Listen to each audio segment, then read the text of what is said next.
Agora sim, vamos compartilhar a palavra do Senhor. E estamos nesse mês de janeiro discutindo e tratando do tema do amor, porque o tema da nossa convenção, da nossa denominação, é o verdadeiro amor, né? Está aqui atrás, né? Na projeção aqui, vivamos o verdadeiro amor.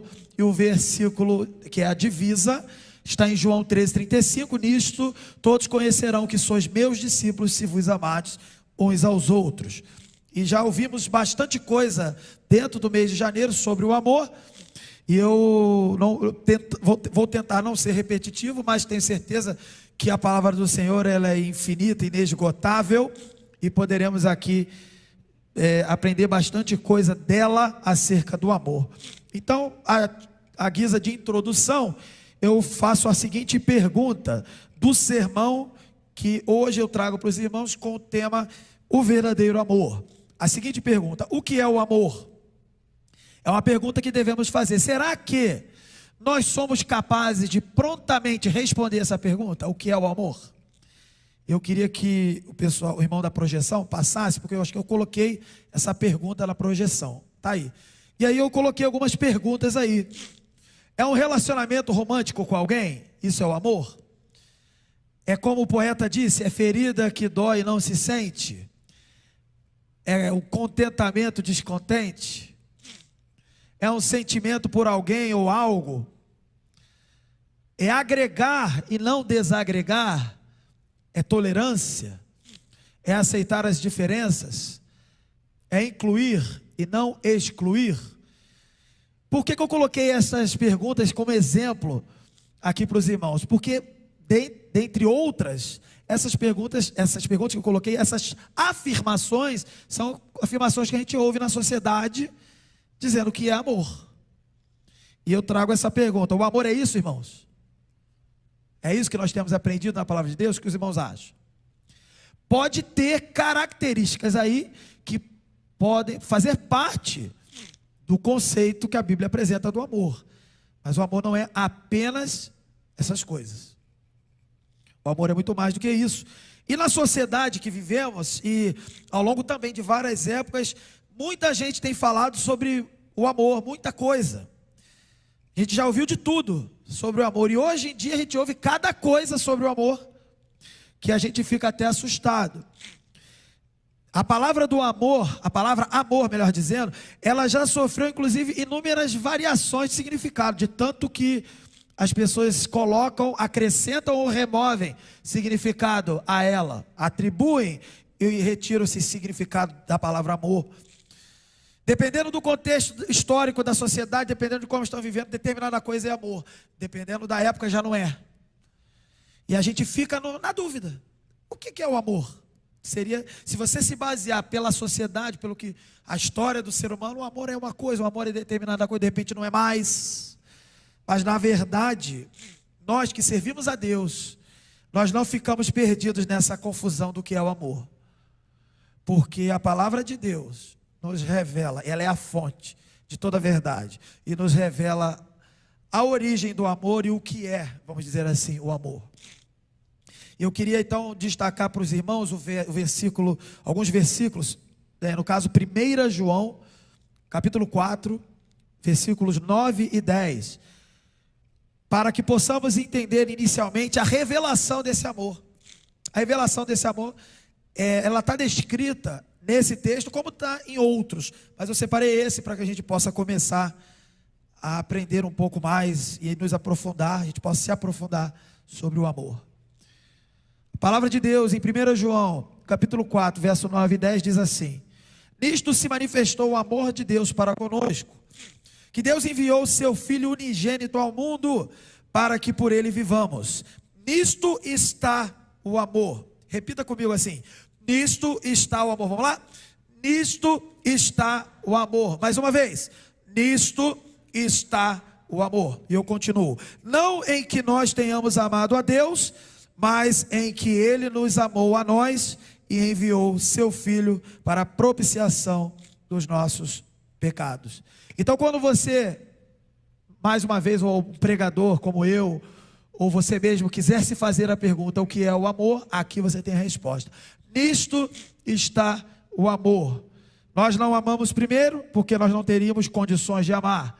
E o próprio texto anteriormente, e já foi explorado aqui esse mês, esse texto de 1 João, disse também que Deus é amor. Então a revelação do amor tem que vir através do próprio Deus. E o amor é o quê? É esse ato aqui, que nós vemos aqui. Que Ele, Deus, nos amou, enviando o seu Filho para propiciação pelos nossos pecados. Então, se nós não compreendermos isso, nós não conseguiremos. Daí para frente já começa tudo errado para falar de amor e viver o amor. Então esta é a palavra do Senhor para nós nessa noite. Poderíamos terminar aqui, aprendemos e colocar em prática daí para frente. Mas tem muito mais ainda para a gente discutir. Então vamos orar para que Deus nos abençoe. Senhor, esta é a tua palavra, que ela possa continuar falando conosco nessa noite. Que teu Espírito ilumine nossas mentes e corações, para que sejamos moldados, transformados, para viver o verdadeiro amor. Toda distração seja impedida pelo Senhor. Todas as vozes que tentam substituir a voz do teu Espírito sejam caladas e silenciadas, para que tenhamos um encontro com a verdade do Senhor. Em nome de Jesus, amém. Bem, primeiro ponto que eu queria apresentar para os irmãos, já dentro do que já estamos falando, é, já que o amor é revelado nesse ato de entrega do seu Filho para os pecadores, então temos aí a manifestação do amor. O verdadeiro amor é o amor de Deus, um amor que se manifesta de três maneiras a princípio. A primeira maneira é a oportunidade da salvação. A segunda maneira é a aplicação da salvação. E a terceira maneira é a preservação da salvação. O nosso sermão aqui hoje, ele não é totalmente expositivo, ele é bíblico, mas ele não é totalmente expositivo, ele é mais sistemático ou temático, para que a gente possa compreender melhor o conceito do amor. Então, vejamos aí como base para essas três aplicações aí, alguns versículos. O primeiro versículo que eu queria apresentar para os irmãos, para apresentar essas características de oportunidade, aplicação e preservação da salvação, é o versículo famoso que nós sabemos de cor, João 3,16, que diz assim: porque Deus amou.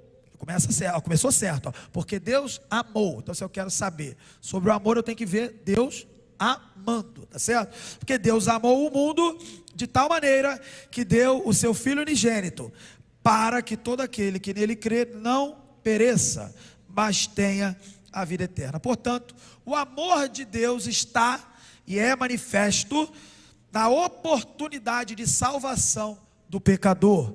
Deus ama o mundo quando Ele dá a oportunidade da salvação para o pecador que vive nesse mundo. E de que forma ele recebe essa salvação? Segundo esse versículo, ele recebe quando ele crê. Crê em quem? No Filho unigênito que foi dado pelo Pai. Ok? Então, a oportunidade de salvação é uma característica da manifestação, é um aspecto da manifestação do amor de Deus. E ele assim transforma o pecador, de um pecador condenado, para um pecador regenerado, justificado e em santificação. E avançando nesses três aspectos, o segundo que eu coloquei seria então a aplicação da salvação. É uma manifestação do amor, não apenas a oportunidade de salvação, mas a aplicação desta salvação de forma efetiva e transformando aquele que crê em Jesus. Deus ama o seu povo quando Ele dá a vida eterna, Ele dá de presente. Quando Ele entrega o seu Filho para morrer, o pecador recebe a vida. E o amor de Deus então se revela de forma completa, eficaz para todo aquele que crê no Evangelho, que em Romanos, lembrando bem, Paulo vai dizer que o Evangelho é o poder de Deus para a salvação de todo aquele que crê. Isto é manifestação do amor, a aplicação da salvação, transformando o pecador condenado a um pecador agora, ainda continua sendo pecador, mas regenerado, justificado, santificado. E aí 1 Pedro, por exemplo, capítulo 1, verso 23, diz algo para nos lembrarmos dessa questão da regeneração. Sendo já regenerados, não de semente corruptível, mas incorruptível, pela palavra vivente de Deus, viva, que permanece para sempre. Quando Ele nos regenera, justifica, santifica e nos coloca em direção à glorificação, a salvação está em ação, está em execução, em aplicação. E por isso nós, então, temos esse aspecto também da manifestação do amor. E a preservação da salvação. Deus, Ele ama o seu povo quando corrige e disciplina. As pessoas às vezes têm dificuldade de ver amor nessa hora em que Deus eventualmente nos corrige. Na hora em que de repente determinada liderança, tendo o dever também de fazê-lo, porque senão o próprio Deus o corrige, essa liderança precisa também executar de alguma forma disciplina. A igreja precisa. E tem pessoas que têm dificuldade, mas toda esse aspecto da disciplina é para a preservação da salvação, porque o crente, ele tem um compromisso de santificação, de se santificar, de se separar, já que essa obra salvífica e de amor está sendo feita já na vida dele, ele precisa também perseverar nas boas obras e na obediência ao Senhor. E por que eu digo isso? Porque eu tenho vontade de falar as coisas da minha cabeça? Não, porque a palavra de Deus diz, assim como a palavra de Deus diz, cada aspecto até aqui, ela também vai dizer, por exemplo, em Hebreus, capítulo 12, versos 5 e 6, assim, acerca da disciplina. Olha como é que ela associa a palavra do Senhor aqui em Hebreus. O autor de Hebreus associa a disciplina ao amor, a correção ao amor. O texto diz assim: vocês se esqueceram da palavra de ânimo que ele lhes dirige como filhos. Meu filho, não despreze a disciplina do Senhor, nem se magoe com a sua repreensão, pois o Senhor disciplina a quem ama e castiga todo aquele a quem aceita como filho. E a gente não tem ouvido muito por aí, às vezes dentro da igreja também, de que a disciplina, a correção é ato de amor. A gente tem ouvido, na verdade, e eu gosto de parar nesse ponto, porque eu tenho a obrigação de viver de forma bíblica, de cuidar, no meu caso, de jovens e adolescentes de forma bíblica, e aplicar a palavra de Deus na vida daqueles que eu estou cuidando. E quantas vezes eu já não fui procurado por pessoas dizendo que não gostaram de determinada correção ou repreensão, mesmo que ela estava pautada na palavra de Deus. O que o texto diz? Vou ler de novo. Meu filho, não despreze a disciplina do Senhor, nem se magoe com a sua repreensão. E se a gente lembrar do período da conferência do ano passado, em agosto, quem pregou nesse dia que a gente fez a programação de estudo da segunda carta de Coríntios, de Paulo aos Coríntios, se eu não me engano foi o pastor Lucas, e ali ele trouxe, dentro daquele contexto do ensino ali da carta de Coríntios, o aspecto da repreensão. Ali Paulo vai falar sobre a tristeza segundo Deus, produz alegria, produz vitória, produz cura, restauração. A palavra de Deus aqui em Hebreus nos lembra que a disciplina é um ato de amor, e quem não exerce a disciplina, cada um no seu papel, ela está deixando de agir com amor, deixando de fazer um bem, e conforme vimos na leitura, quem deixa de fazer um bem a quem precisa, comete pecado. Negligenciar o aspecto amoroso da disciplina é deixar de viver o verdadeiro amor, e é cometer pecado. Aquele que se magoa no sentido carnal do termo e rejeita a disciplina, rejeita o amor de Deus e rejeita o pecado. E rejeita a restauração, rejeita o amor, a prática do amor. Portanto, repito, não despreze a disciplina do Senhor, nem se magoe. Troque essa mágoa humana, sentimental, carnal, por a tristeza segundo Deus de 2 Coríntios, que produz restauração na sua vida, e você continua vivendo o amor de Deus, o verdadeiro amor. Muita gente quer falar sobre o verdadeiro amor de Deus, mas quando a gente escuta só pequenos aspectos do amor de Deus que são mais tenros, que são mais suaves. Mas o amor de Deus, se estamos discutindo o amor de Deus como verdadeiro e como completo, temos que discuti-lo em aspectos talvez não muito agradáveis à nossa carne, mas totalmente favoráveis para a nossa saúde espiritual.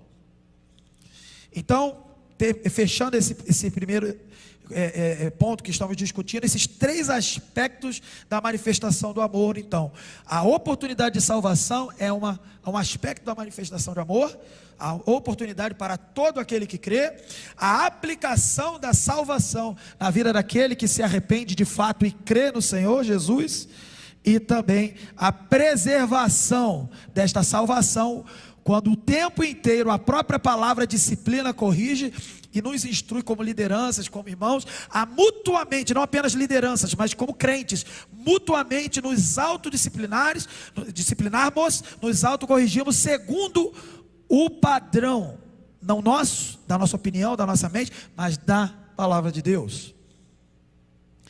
Vamos então agora ao segundo ponto, os atributos, as características do amor que nós já vimos numa leitura bíblica desta liturgia do culto da noite. E aqui nós temos em 1 Coríntios 13, do verso 4 ao 8, essas características. Eu vou falar rapidamente, porque nós estamos fazendo um panorama mais geral. Na semana que vem, pela manhã, eu trarei um aprofundamento específico, de um tema mais específico, dentre desses subtemas que estamos discutindo aqui. Bem, o texto diz assim: o amor é paciente, é benigno, o amor não arde em ciúmes, não se ufana, não se ensoberbece, não se conduz inconvenientemente, não procura os seus interesses, não se exaspera, não se ressente do mal, não se alegra com a injustiça, mas se regozija com a verdade. Tudo sofre, tudo crê, tudo espera, tudo suporta, o amor jamais acaba. Apenas um trecho dessa grande poesia bíblica que está escrita em 1 Coríntios 13. O amor, resumindo, seria o seguinte: paciente e gentil. Paciente em tudo o que significa paciência. E às vezes a gente brinca assim, tem que ter a paciência de Jó. Só que se você entender o que é a paciência de Jó, você vai até meio que tomar um susto. Porque a paciência de Jó não é só haja paciência, ter aquele sentimento, ter que aguentar alguma coisa. A paciência de Jó, que é a mesma paciência que eu estou querendo demonstrar aqui, é a paciência que é ampliada, não apenas o sentimento de ter que suportar algo, mas a capacidade de perseverar, de continuar, e não mudar de posição até o final, mesmo que tudo seja contrário. Isso é paciência bíblica. E a gente poderia fazer um estudo sobre paciência. Então o amor, resumindo tudo que a gente leu aqui, ele é paciente, ele persevera até o final. E ele é gentil, no sentido de que ele não extrapola os limites da boa educação e do tratamento digno de uma pessoa para com a outra. Então a gente pode dizer que o amor não faz algumas coisas, e se estiver fazendo essas coisas, não é amor. E o amor também faz outras coisas, que se não forem feitas, deixa de ser amor. Veja, o amor então não faz, como lemos, nós não ficamos com ciúmes. Esse ciúme carnal, essa possessão, não. Nós não nos gabamos ou nos gloriamos, ficamos orgulhosos. Se estamos querendo viver o amor, não podemos fazer isso. Nós não vamos agir de maneira inconveniente, ou seja, de maneira desrespeitosa, de maneira intrometida, de maneira depreciativa. Nós também não vamos buscar os nossos interesses, mas pelo contrário, o interesse do nosso irmão. Nós não vamos ficar irritados de forma pecaminosa, porque a Bíblia diz que não devemos irar, né? Melhor dizendo, podemos até irar, ireis, mas não pequeis. Ou seja, a ira, se ela for santa, mas a gente tem a mania de achar que toda a ira que a gente está tendo é uma ira santa. Você ficou indignado com algo, estou irado, mas é uma ira santa. Não, não é não. É uma ira pecaminosa. Ira santa é Jesus no templo com chicote. Ali é ira santa. E eu não lembro de ninguém indo para templo com chicote tendo ira santa. Então a gente tem que ter muito cuidado, a gente fica banalizando essa ideia de ira. Não, a ira, geralmente ela é pecaminosa, é manifestação da nossa carnalidade. E a gente tem que observar a motivação para identificar. Então o amor, ele não fica carnalmente, né, irritado. Ele tem ali nesse momento o controle, o domínio próprio. O amor não vai guardar, a gente não vai guardar rancor do nosso irmão, do nosso amigo, e nem vai conspirar o mal. Tem gente que maquina o mal e diz que vive o amor de Deus. Tem gente que pela madrugada, em vez de se reunir para orar, está fazendo reunião para discutir, com discurso religioso, o futuro das igrejas, dos ministérios. Estão maquinando o mal para te separar e para dividir. E lá em Provérbios, quando Provérbios cita 7 pecados, dentre eles o homicídio, ele vai dizer que quem planeja o mal e a contenda e a separação comete um pecado pior do que o homicídio. Então a gente precisa estar muito atento com relação a o que de fato é amor, porque o discurso religioso e a aparência de quem está vivendo o amor, quantos líderes religiosos, eu me incluo neles, tem aquele hábito de colocar a mãozinha assim, andar assim bonitinho, arrumadinho, amém, glória a Deus, não sei o que, e no final das contas não está vivendo o amor de Deus, não estão. E a gente precisa estar vigilante para que a gente não fique produzindo aparência, figura, retrato, vídeo para aparecer na internet, no que for, e que a gente possa viver o amor de forma que nem precisem saber. Porém, a promessa de Jesus em João 3, 34, 35 é que se vivemos o amor que Ele ensinou para viver, como Ele amou, todos vão saber que somos discípulos dEle.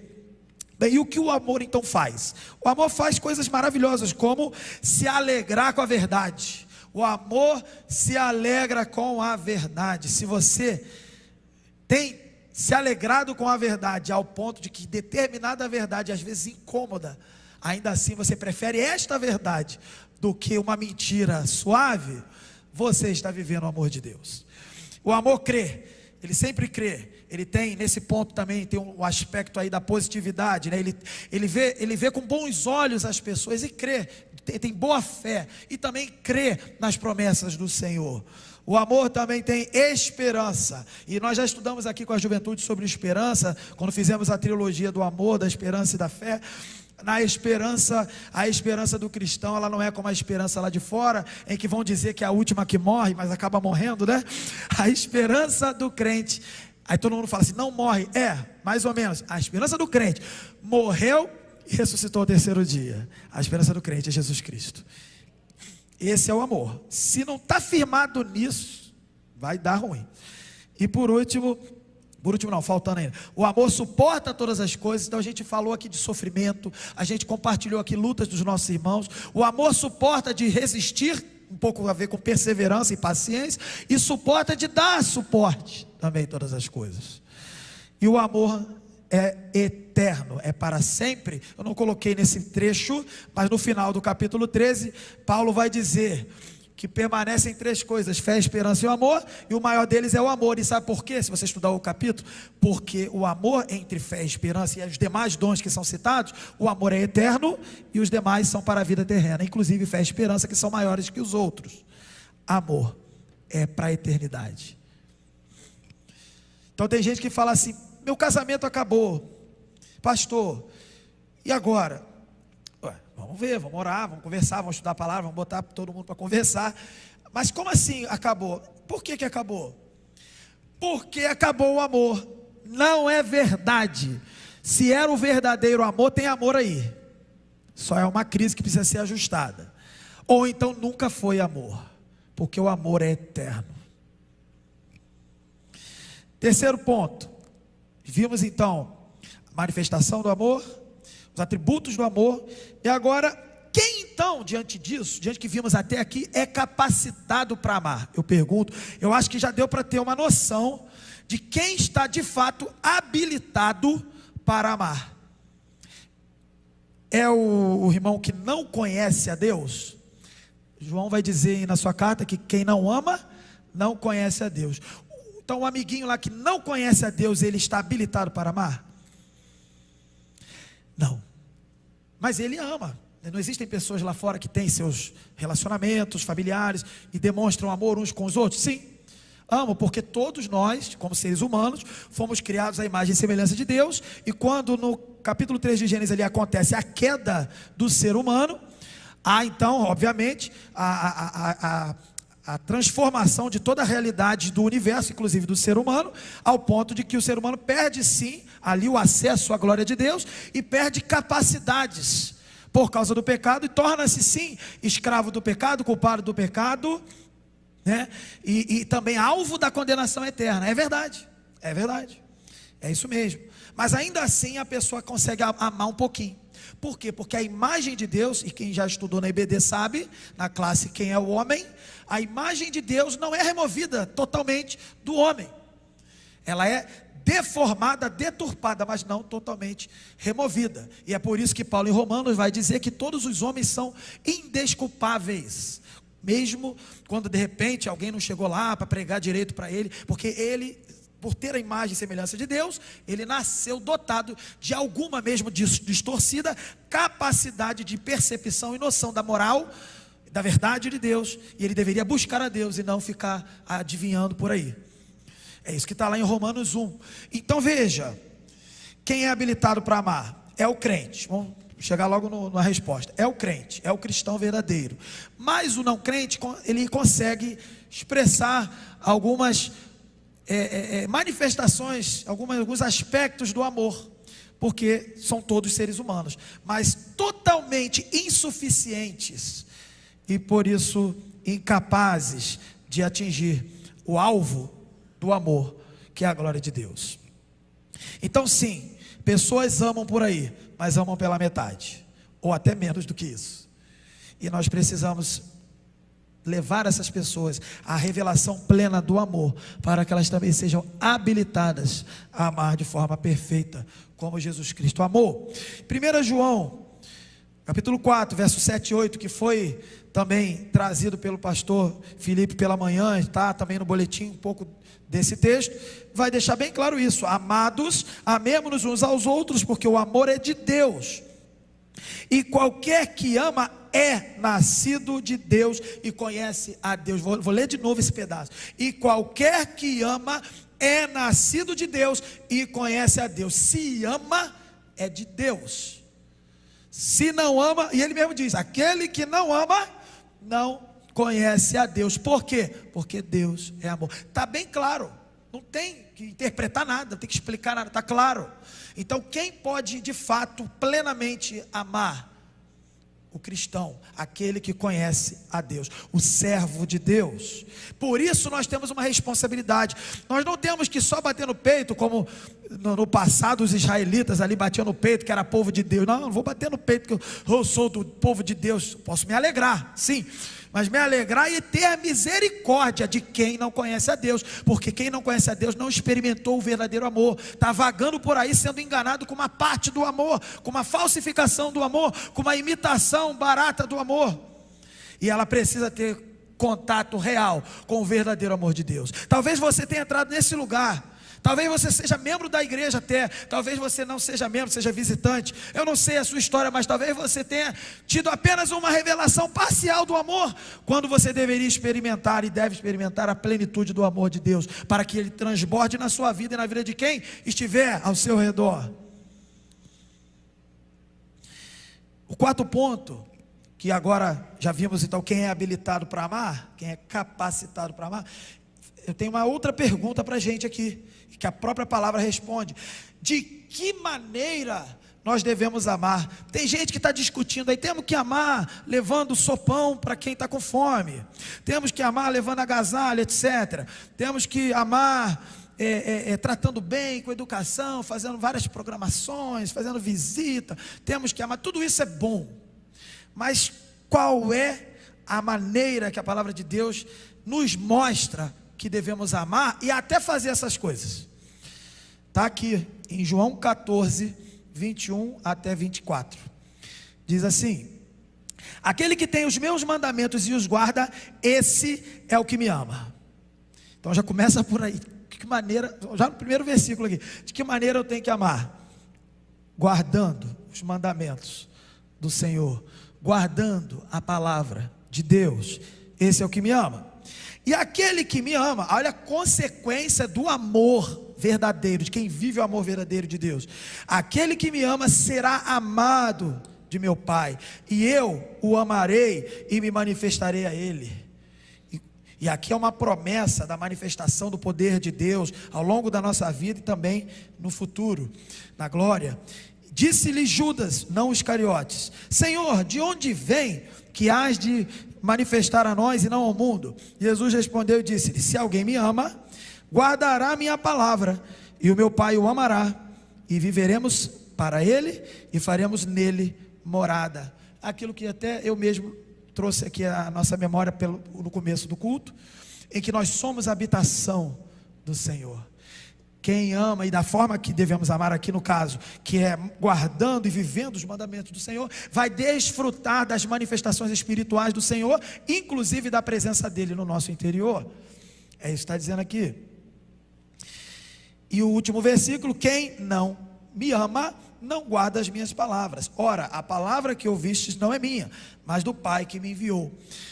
Bem parecido com João, não é à toa que esse é um trecho do Evangelho de João, bem parecido com a carta, né? A primeira carta de João que eu já mostrei aqui. Ele faz aquela troca de quem ama tem determinada vitória e recompensa da parte de Deus. Quem não ama, perde tudo isso. É o que está aqui. Bem, então o que eu posso destacar aqui, que para amar, a maneira que devemos amar é sendo guiados, sendo iluminados pela palavra de Deus e os mandamentos do Senhor. Os mandamentos aqui especificamente falando que o próprio Jesus diz: guarda os meus mandamentos. Esse é o que me ama. E aí, por último, vem a pergunta então: ok, já entendi bem. Nós entendemos aqui a revelação desse amor, como acontece, é na manifestação de Jesus Cristo, quando se entrega por nós, para os pecadores. Já entendemos os 3 aspectos da manifestação do amor, que na verdade vimos aqui também, que é a oportunidade da salvação ao mundo, a aplicação da salvação a quem crê, e a preservação dessa salvação com a correção.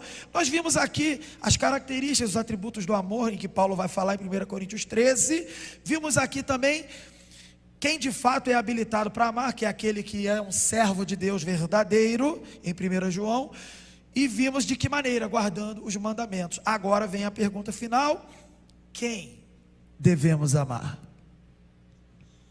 Ou até mesmo o que, se fosse o caso, quem é o alvo da nossa aplicação e demonstração do amor? Quem seria o alvo? A Escritura, a Bíblia mostra resumidamente, e Jesus também faz uso do resumo, do artifício do resumo, para nos dizer rapidamente: a Deus e ao próximo. Ok? A Deus e ao próximo. Então vamos, só para não dizer que não está só nas minhas palavras, Mateus 22, 37 a 38, diz assim: e Jesus disse-lhes: amarás o Senhor teu Deus de todo o coração, e de toda a tua alma, e de todo o teu pensamento. Este é o primeiro e grande mandamento. Jesus ali traz o decálogo, o Velho Testamento, os 10 mandamentos, e confirma, e concorda, e diz: é isso mesmo. E ele resume todo o restante da lei agora, nos versos seguintes, que é o segundo ponto aí: amar ao próximo. E o segundo, semelhante a este, é: amarás o teu próximo como a ti mesmo. Destes 2 mandamentos dependem toda a lei e os profetas. Então o resumo o alvo do nosso amor está aí: a Deus em primeiro lugar, e também ao próximo, que é feito, criado à imagem e semelhança de Deus.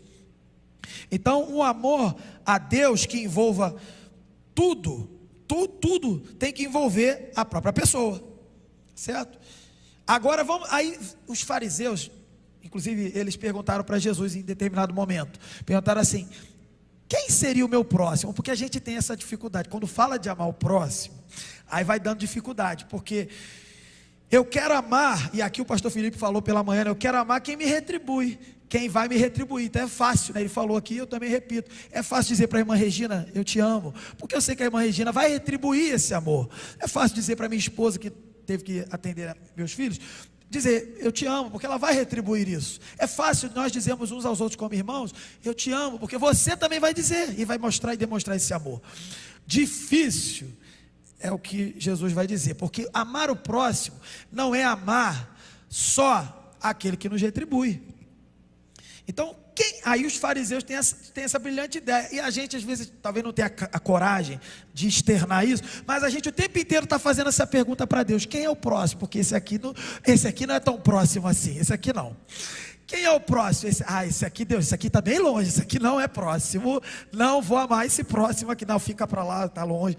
A gente tem essa mania de querer racionalizar, justificar, arrumar argumento para não amar e dizer que está certo.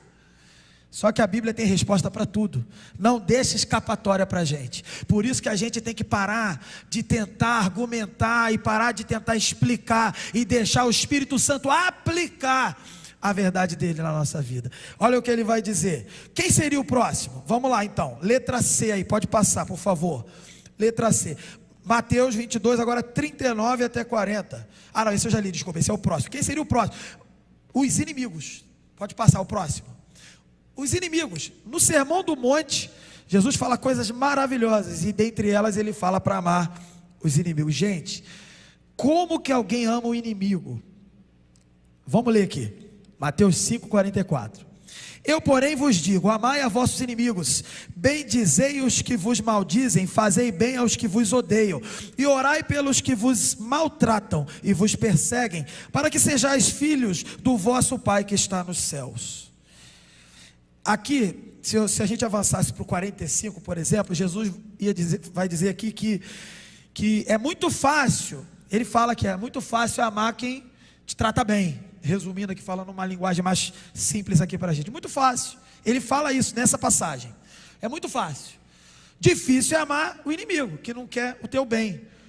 E interessante que ele vai dizer assim: fazer isso é ser como o vosso Pai. Ele fala isso, é ser como Deus, porque de fato nós éramos, a palavra de Deus diz isso, inimigos de Deus, e Ele nos amou, conforme nós já vimos aqui. Não que tenhamos amado a Deus, mas Ele nos amou primeiro. Ele nos amou entregando seu Filho. Então éramos inimigos, e Ele amou inimigos. Agora vamos trazer para a nossa realidade. Quem é o inimigo? É a pessoa que quer o teu mal, é a pessoa que quer te destruir, é a pessoa que, se pudesse, te matava. Depende do nível de inimizade, mas é a pessoa que não quer, obviamente, que dê certo alguma coisa para a sua vida. Ela quer que dê tudo errado. Dependendo do nível de inimizade, ela quer a sua morte, quer a sua destruição. Como amar uma pessoa assim? Deus amou inimigos. Nós odiávamos a Deus na nossa natureza, nós rejeitávamos a Deus. Ele não olhou para isso e nem ficou sentimental nessa hora. Ele não olhou para isso, ele simplesmente decidiu amar, porque Ele é amor. Então o primeiro ponto para se amar o inimigo é decidir, é ser objetivo e não sentimental.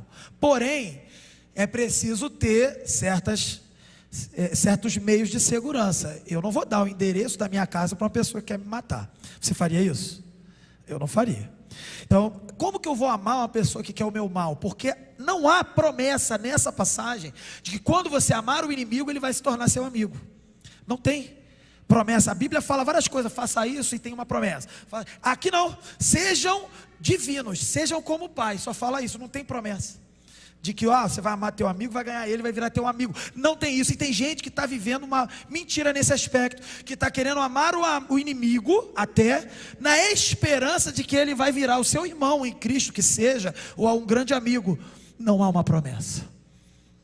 Há uma promessa há uma orientação que devemos pregar o Evangelho, e muitos vão se converter, muitos serão convencidos. Eventualmente um inimigo pode se tornar o seu irmão, mas não há nenhuma garantia de que cada situação dessa haverá uma conversão. Então, em outras palavras, é o que o pastor Felipe falou pela manhã: é amar sem esperar receber a retribuição. E se for alguma retribuição que vai receber, é uma retribuição de um inimigo, ou seja, um ato não de amor. Você não vai receber amor, você eventualmente vai receber uma trairagem, uma coisa do tipo, ou até mesmo um gesto mais violento. Como devemos amar o nosso inimigo? Em primeiro lugar, amar o inimigo não é só ser legal com as pessoas.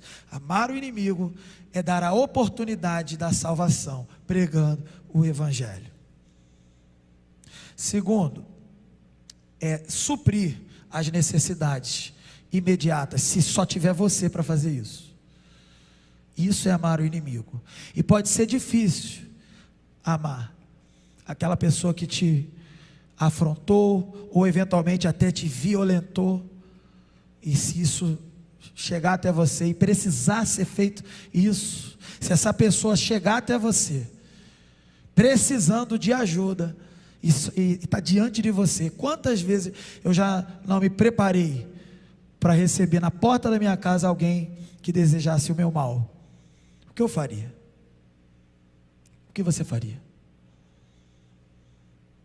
Devemos amar o nosso inimigo sem a garantia que ele vai ser amigo, porque o amor de Deus pleno é o amor ágape no termo grego, e ele é um amor que compreende a dificuldade e se esforça em libertar o inimigo da sua própria maldade. O amor, ele é equivalente ao próprio Deus quando amou os seus inimigos, que éramos nós, homens rebeldes. É uma prova de que nós somos como Deus. Faça isso de forma objetiva. Não confie no teu sentimento, porque a palavra de Deus diz que o coração do homem é enganoso. Obedeça e o sentimento vai ser moldado ao longo da caminhada. Mas quem mais é meu próximo? Aí vem a divisa do tema do mês: amar os irmãos em Cristo. Em João 13, 34 e 35, Jesus conversando com os seus discípulos, preparando eles para a sua despedida, em que Jesus subiria aos céus e deixaria os discípulos para representá-lo e continuar o seu ministério. Ele apresenta um novo mandamento. Um mandamento, já que é novo, é um mandamento exclusivo do Novo Testamento, que não foi apresentado no Velho Testamento. Um novo mandamento vos dou, que vos ameis uns aos outros, como eu vos amei a vós, que também vós uns aos outros vos ameis. Nisto todos conhecerão que sois meus discípulos, se vos amardes uns aos outros. O amor de Jesus deve ser vivido entre os irmãos. O que é o amor de Jesus? É o amor daquele que morre pelo seu irmão, que morre. Você, irmão em Cristo aqui, você foi chamado para morrer pelo seu irmão. E eu também, como irmão em Cristo de cada um de vocês, tenho que me colocar à disposição para morrer por vocês. Isso é ser como Jesus e viver o novo mandamento: amar como eu vos amei. É o que ele está dizendo aqui. O padrão de Jesus é morrer pelo irmão.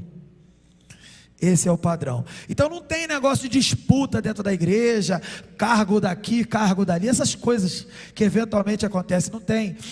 Era para ser eu, mas pode ser o meu irmão. Não, mas pode ser ele. Eu morro.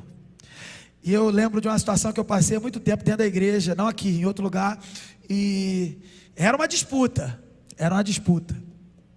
Aí um irmão foi sábio nessa hora e falou: irmão, falou para mim, morre logo pelos irmãos, que vai parar de doer.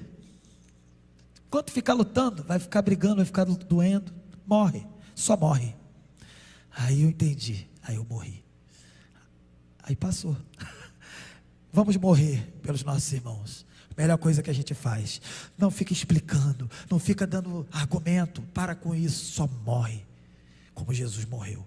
E ressuscite também para uma nova vida com aquele irmão, um novo relacionamento com aquele irmão. Se você tiver que pedir perdão a alguém, peça. Se você tiver que conversar com alguém, converse. Morre logo. Devemos amar também o nosso cônjuge. Eu não vou aprofundar, mas a Bíblia diz claramente em Efésios, Paulo vai dizer, e ele dá uma fonte anterior no verso 18 do capítulo 5 de Efésios, que devemos ser cheios do Espírito Santo. Não se embriaguem com o vinho e tudo mais. Ele fala, sejam cheios do Espírito Santo. Para quê? Para amar o cônjuge. Marido amar a esposa como Cristo amou a igreja, também morrendo, sacrificando por ela, o amor de morrer pelo outro. E a esposa da mesma forma, tendo respeito e devoção pela vocação do marido diante de Deus e a responsabilidade dele diante de Deus. Da mesma forma, amar os filhos. Veja, ainda em Efésios, melhor dizendo, próximo, amar os pais e depois os filhos. Paulo vai citar que devemos amar os nossos pais, cumprindo o mandamento que é descrito em Êxodo 20. também devemos amar os nossos filhos, em Efésios. E lá em Efésios ainda diz para se comportar bem, para trabalhar, ser respeitoso com seu patrão, com seu chefe, e tudo isso só é possível com o verso 18 do capítulo 5, sendo cheio do Espírito Santo. Não adianta tentar viver isso tudo se não for no poder do Espírito Santo.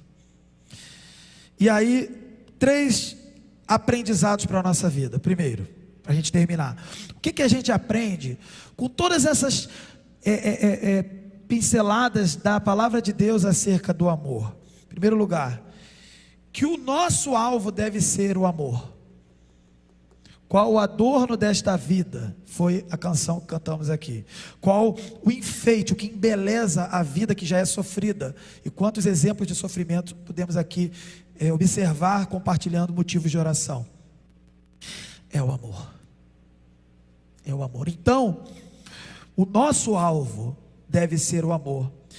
E veja, Filipenses 2, de 5 a 8 diz assim, é um texto conhecido, é o texto do autoesvaziamento de Jesus Cristo, em que, sendo Deus, se esvaziou. O começo do texto diz assim no verso 5: tende em vós o mesmo sentimento que houve também em Cristo Jesus. E o termo sentimento é também muito mais do que sentimento, é entendimento, é opinião, é posição diante de determinada situação. Ou seja, devemos ter a mesma atitude, posição, entendimento e sentimento que Jesus teve. É isso que está dizendo aqui. E qual foi a atitude de Jesus? Mesmo ele sendo Deus, ele não usou esse fato para se apegar, não se apegou a isso. Mesmo sendo igual a Deus, ele preferiu se esvaziar, segundo aqui no versículo 7, e assumiu forma de servo, tornando-se semelhante aos homens, plenamente homem, plenamente Deus, e reconhecido na figura humana, ele a si mesmo se humilhou, tornando-se obediente até a morte, e morte de cruz. O amor de Deus expresso e revelado em Jesus é isso aqui. Nós não devemos, se Jesus não, vamos falar numa linguagem mais informal, não bateu no peito para dizer que era Deus, e se humilhou pelo simples fato de ser homem, nascer, e tudo que veio acompanhado disso, sendo obediente até a morte, e morte de cruz, e não é à toa que depois Paulo vai dizer, por isso que o nome dele é exaltado sobremaneira. Não há nome maior do que qualquer outro, porque aquele que não, de fato, não precisava fazer nada, que já tinha tudo, se esvaziou, para dizer assim, eu estou para você, mas você tem que viver igual eu estou vivendo, você tem que viver igual eu fiz, fazer igual eu fiz. E a gente tem a ousadia, a coragem, a audácia de se tornar, vamos dizer assim, servo de Jesus, seguidor de Jesus, e querer se gloriar no nosso novo status, nossa riqueza agora. Não, temos que nos esvaziar como Jesus, o mesmo sentimento que houve em Jesus, o mesmo entendimento que houve em Jesus. O crente é totalmente capaz, por isso eu coloquei isso, o nosso alvo deve ser o amor. O alvo deve ser o amor, amar como Jesus, e amar como Jesus é morrer, se esvaziar, obedecer até a morte, morte de cruz. Existe cruz para cada um de nós, a salvação já nos foi dada, mas o exemplo deve ser imitado. Por isso Jesus vai dizer, negue-se a si mesmo, tome a sua cruz e siga-me. Isso é viver o amor de Jesus. E o segundo ponto que a gente aprende aqui é que, de fato, pastor, veja bem, pastor, vendo tudo isso parece impossível então amar, porque ser como Jesus, quem pode ser como Jesus? Paulo vai dizer, né, sejam meus imitadores como eu sou de Cristo. Se Paulo fala, é porque é possível. Se Jesus também fala para fazer igual a ele, é porque é possível. Mas existe sim uma certa impossibilidade natural, mas a possibilidade é sobrenatural, porque o Espírito Santo é que trabalha na sua vida e na minha vida. Querido, você acha que comunhão entre irmãos é uma coisa fácil? É afinidade? E existem irmãos, sabia que você tem irmão em Cristo? Sabia que você tem um irmão de sangue, o sangue de Cristo, e que você nem conhece, talvez aqui dentro, ou até mesmo do outro lado do mundo. Do outro lado do mundo tem gente que se reúne em igrejas subterrâneas, que não podem cantar tão alto quanto nós cantamos. É o teu irmão, é o meu irmão. Como é que eu amo aquele irmão? Como é que você ama aquele irmão? Nem conheço. Mas o amor de Jesus é possível de forma sobrenatural, de tal maneira que o teu amor, o amor que você coloca em prática com o seu irmão aqui, também pode ser colocado em prática com qualquer outro irmão do outro lado do mundo. E se você consegue amar aquele que sofre, vai amar o teu irmão aqui do lado do teu banco também. É possível amar, irmão, se alegre com isso.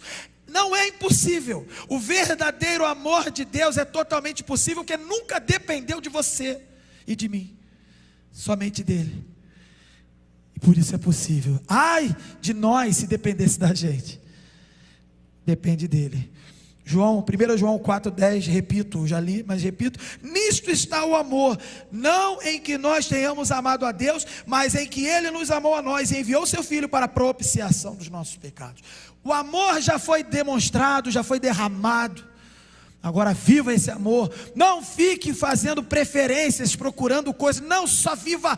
Mas como eu vou viver? Como eu vou viver? Sentindo? Não tem, porque o coração é enganoso. Eu vou abrir a Escritura, eu vou me abastecer dela, eu vou me satisfazer nela, e dela eu vou aprender sobre Jesus e colocar em prática. Querendo ou não querendo, eu coloco em prática. É difícil, mas se você entender que é sobrenatural, você vai contar com o que é sobrenatural. Se você tentar fazer, eu vou treinar na frente do espelho, não vai dar certo. Tem que treinar diante da palavra e com a atuação do Espírito Santo.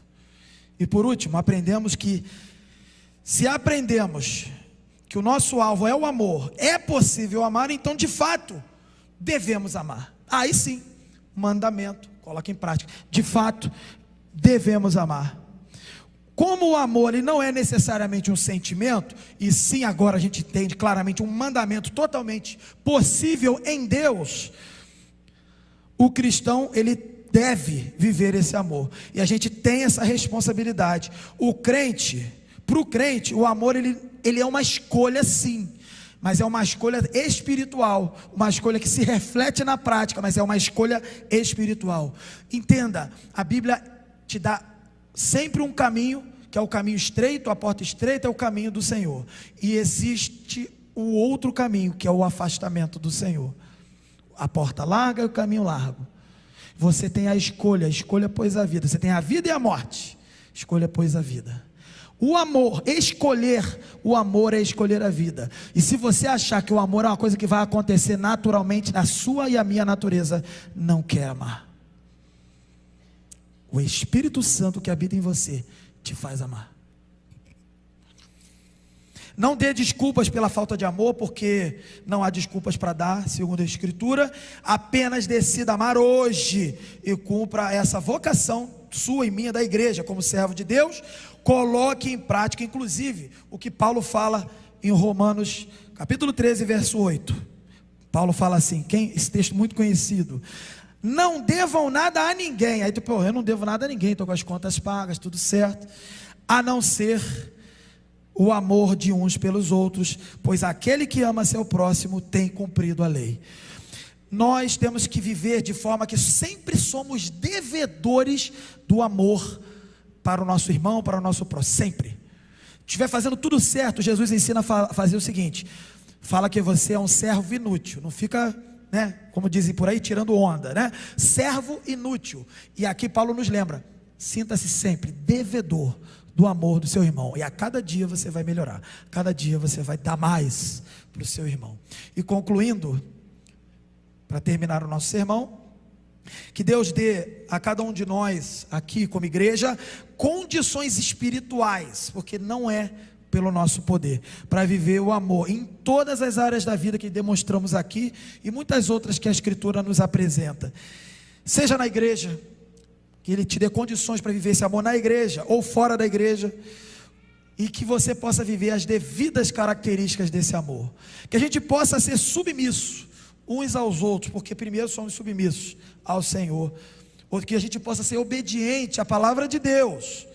Que a gente possa ter atitudes eficazes e ações que de fato são de amor, para que com esta evidência, todos, segundo o texto da divisa do mês, e que eu já me demonstrei aqui, todos saibam que nós somos discípulos de Jesus, conforme João 13:35.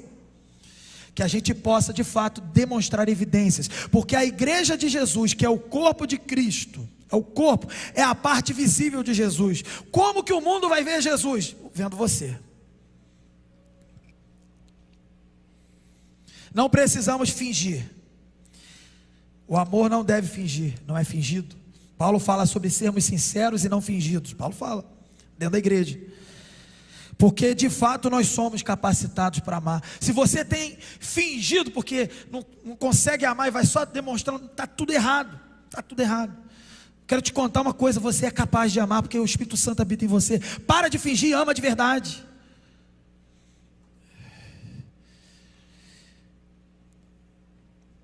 A gente não precisa fingir porque a gente é capacitado pelo próprio Deus.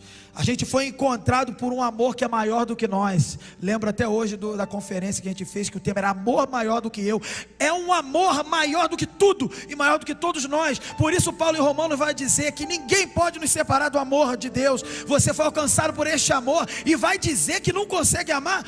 Meu Deus, você não pode nem abrir a boca para falar isso. Que ousadia! Que ousadia nós temos. Não consegue, porque o Espírito Santo consegue para você.